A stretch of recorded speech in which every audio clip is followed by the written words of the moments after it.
Hello from Perth, Ontario, Canada, everybody. I'm David Smith, or Data Smith, as you know me on Leechess. And today I'm here with John Hodges, my good friend, who you all know as Hod John on Leechess. Why am I here in Perth today, John? Well, for those of you who listened to our scintillating interview a few months ago now, that didn't get a video because of technical problems, you will know that David and I go back many, many years back to when we were in college days. And so we have a long-standing relationship. And over that period of time, we've developed a bunch of habits and interests. And one of them is bird watching. So right now we're in the midst of peak spring migration into southeastern Ontario. And so David, newly retired, is bored out of his mind and looking for something to do. So I said, I'll take one for the team and we can do some bird watching up here in Perth, Ontario, because we live about 3 hours away currently. Yep. And I figured we could talk about that, given that if any of you listen to other chess podcasts, you know that Fabiano Caruana has, on his C-Squared podcast, managed to talk, believe it or not, for about a half an hour about his haircut. And I won't talk about that. And what it costed. Now, you got to admit, Fabiano, you don't know Fabiano. I do not, no. But if you've ever seen pictures of Fabiano, he has really good hair. Oh, okay, all right. Or wild hair. And so a haircut merits probably 3 or 4 minutes. Anyway, for us, I don't know, we're up to what, 90 species or so since Friday? Yeah, David's been here since Friday, and we've pretty much been dedicated to the idea of getting up early and getting exhausted throughout the day and doing it again the next day. So yeah, we're up to about 90 species. We've seen many of those species numerous times, but of course there's always the ones that you're waiting to see that we're keep trying to prime ourselves to see. So okay, so now on to some actual chess content. So let's just take a look here. I'm going to flip over to the pairing sheet, and we'll just talk about the tournament that is just about wrapping up. In fact, the tournament has been completed for sections A and B, and we've just got one more round to go for section C. So section A was just 4 players, and so that meant a double round robin, which is always interesting because that means that you get a little bit more of a chance to sort of take revenge after a frustrating loss. Fairly balanced section, and in the end, Gus and Hamza tied for first place with 4 points each out of 6 games. And normally we don't actually break ties in these tournaments. All we do is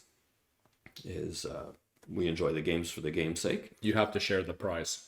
Well, exactly. And I wrote Hamza and I said, Hamza, we'll have to break this tie for the important prize money. And Hamza said, what? There's a prize fund? But in fact, there's no prize fund. Sorry to tell you that. But I think... But you can start one if you want, if someone wants to get that going. True. If anybody's interested, just send me... $150. Right. Bitcoin. Data Smith yeah, right, Bitcoin. So, but we did think it would be interesting to break this tie from a chess point of view. Both Gus and Hamza, well, in their 2 games, they split their games, white winning each time. Oh, interesting. Yeah. And so the other thing we thought, apart from breaking the tie for the chess point of view, is also the idea that some of the other members of the club might be interested in watching something like that.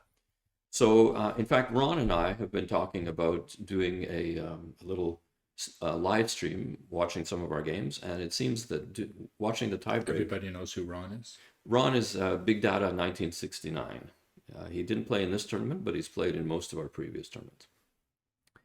So you should get a notice sometime in the next week or 2 about the timing of that event, where Hamza and Gus will break their tie, probably with a couple of rapid games, maybe some blitz if things are still tied, and with live commentary by Ron and I. So, and obviously with the opportunity for you all to ask questions or make comments and so on. So that's section A. Section B was a 6-player section. Again, quite interesting and quite balanced. The winner of that section was Vladek, my old rival from Poland. He won with 3.5 on 5, which is a pretty decent score, but again, not a clean sweep, so a reflection of a fairly balanced and interesting section. Some pretty interesting chess in those games. And then section C was a 7-player section, and I guess which means 8 rounds or 7 rounds. The last of which is going to happen this week. And in that section, again, we're fairly well balanced with, right now, Richard Arsava out in the lead with 4.5 points, closely followed by perennial favorite Julian, who's got 4 points, and Hendrik, who's got 3.5. So going into the last round, it's possible for any of those three to, for Hendrik to at least share a part of first place, and for Julian and Richard each potentially to win first place clear. However, all of that depends on my last game with Richard. And if I play the spoiler, Richard, watch out. It's going to be hard on you. So bring your A game.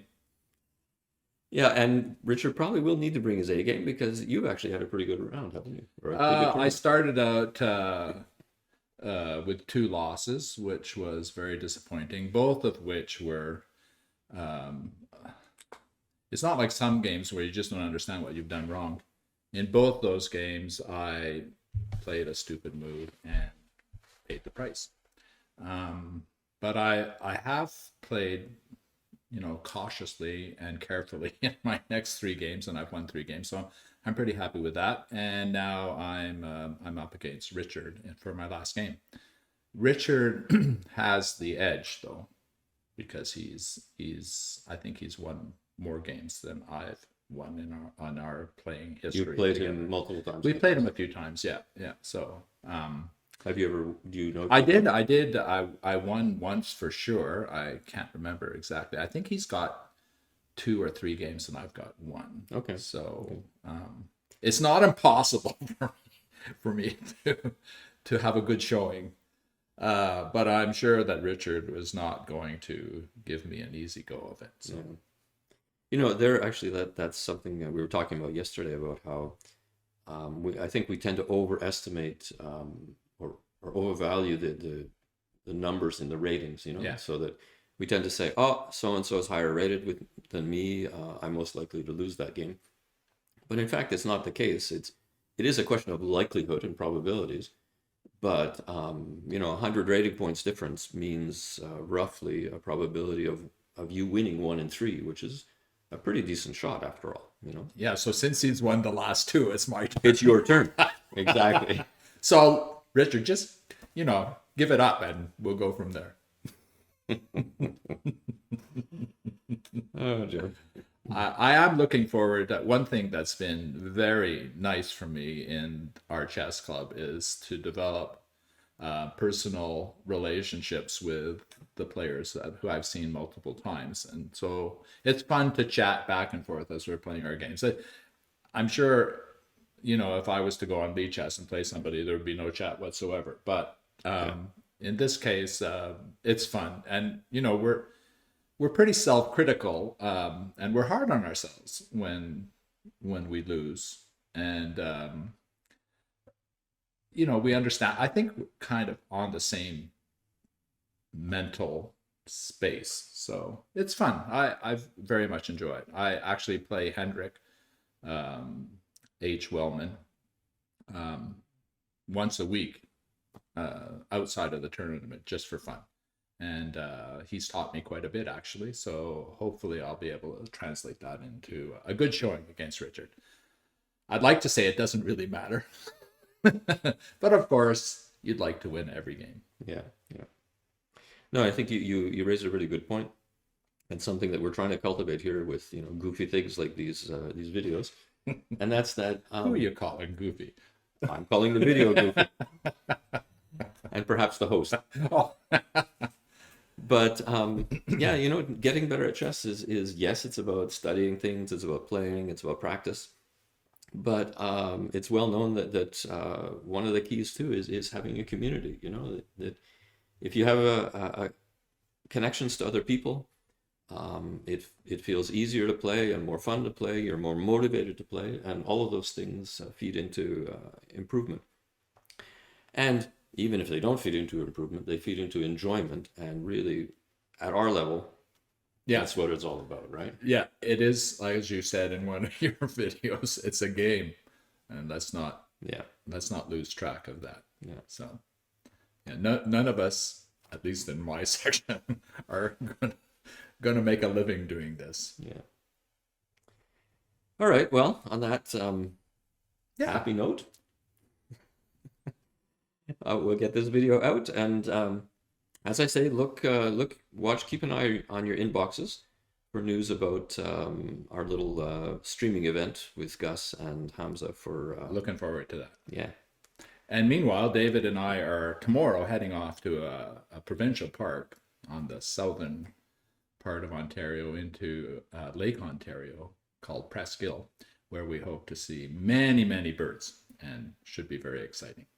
Yeah, we'll keep you posted on how many birds we got. Oh yeah, very important. Yeah, yeah. In fact, I'll send out a link to the list of all that we've seen so that you guys can follow us in real time if you want. So thanks everybody, and thank you, John. This has been great. It's been fun. Yeah.